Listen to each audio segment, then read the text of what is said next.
সোনাম ওয়াংচু লাদাখে একজন, কিন্তু আমাদের রাজ্যে বহু ওয়াংচু এখন ঘুমিয়ে আছে। কোনো জাতীয়তাবাদী দল রাজ্যের ক্ষমতায় এলেই খেলা শুরু হবে। বামপন্থার অক্সিজেন দরিদ্র সিস্টেমে দরিদ্র বাঁচিয়ে রাখার একমাত্র রাস্তা বিনিয়োগ বন্ধ করা। শিল্প বিপ্লবের পর ভয় পাইয়েছিলেন চার্লি চ্যাপলিন তার অমর সিস্টেম মডার্ন টাইমস দেখিয়ে, কিন্তু সেই সময় পৃথিবীর 1 নম্বর শহরে কেমন বাড়িতে থাকতো তাদের শ্রমিকরা। এই সিনেমাতেই দেখিয়ে গেছে চলচ্চিত্র সম্রাট নিজের ছবি সেই কাঠের বাড়ির যেখানে থাকতেন চার্লি তার নায়িকা। কারণ শিল্প বিপ্লবের আগে যন্ত্রের ব্যবহার না থাকায় সাধারণ মানুষের পক্ষে পাকা বাড়ি বানাতে যে খরচ শ্রমিকের জন্য করতে হতো সেটা থাকতো না। অটোমেশন হলে দাসত্ব কমবে, আরো বেশি মানুষের হাতে পণ্য পরিষেবা আসবে কম খরচে। তাই প্রয়োজন পুঁজি, সেটা জানে বামপন্থী। তাই পুঁজি আটকানো সারা পৃথিবীর বামেদের একমাত্র উদ্দেশ্য। কিন্তু দূষণ তো বাড়বেই। আপনি যদি গরুর গাড়ি ব্যবহার করেন সেক্ষেত্রে কার্বন আসবে পরিবেশ কিন্তু কম।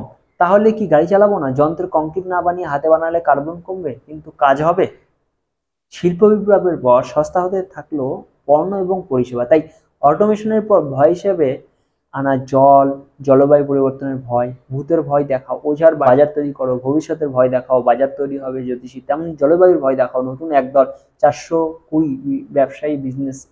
আজ পর্যন্ত বহু ট্রিলিয়ন ডলার খরচা করে উত্তর পায়নি কেউ, অথচ রোজ দেখানো কিন্তু কিভাবে জলবায়ু পরিবর্তন কত বছরে হবে তার সঠিক গণনা কোথায়? অতঃপর কম্পিউটার এলে আবার ভয় দেখানো, আবার চাকরি যাবে, উল্টে আবার হাতে এলো টিভি, ফ্রিজ, গাড়ি, মোবাইল এবং বাড়ি। কিন্তু গরিব বানিয়ে তো রাখতে হবে, পুঁজি তো আটকাতে হবে। তাই আফ্রিকায় বিনিয়োগ করে জলবায়ুর ভয় দেখাও, কিন্তু ইউরোপ বাদ। ল্যাটিন আমেরিকা প্রচুর বাধা, কিন্তু আমেরিকার রাস্তা খোলা। নয়াচর, সাগর, ঝাড়খণ্ড রাজ্যে বিনিয়োগের জলবায়ু সর্বনাশ হবে, কিন্তু মহারাষ্ট্র হলে চিন্তা নেই। লাদাখে চিপ তৈরি হলে পরিবেশ নষ্ট, কিন্তু ওদিকে চীনে কোনো সমস্যা নেই।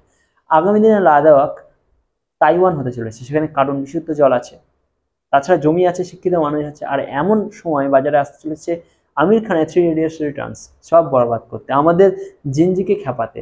মুম্বাই, আহমেদাবাদ, ব্যাঙ্গালোর, চেন্নাই, হায়দ্রাবাদ শিল্প বানাতে পারে, কিন্তু অরুণাচল হাইড্রো পাওয়ার বানালে পরিবেশ নষ্ট। পশ্চিমবঙ্গ বন্দর, রেল, খনি, সড়ক, পেট্রোলিয়াম প্রকল্প করলে আন্দোলন শুরু হবেই। কাল যেমন সিঙ্গুরে হয়েছে। চীন বড় জলবিদ্যুৎ প্রকল্প তৈরি করলে বাঙালি মাকুড়া বুকের ছাতি ফুলে সবাইকে বলে বেড়ায়। অথচ মেধা পাটনা আন্দোলন করতে থাকলে সোনাম ওয়াংচুককে নিয়ে আমরা চিন্তিত নয়, চিন্তাতে নিয়ে যারা বাংলা সংবাদপত্র হ্যাচ নামাচ্ছে এই লাদাখ আর জলবায়ু নিয়ে।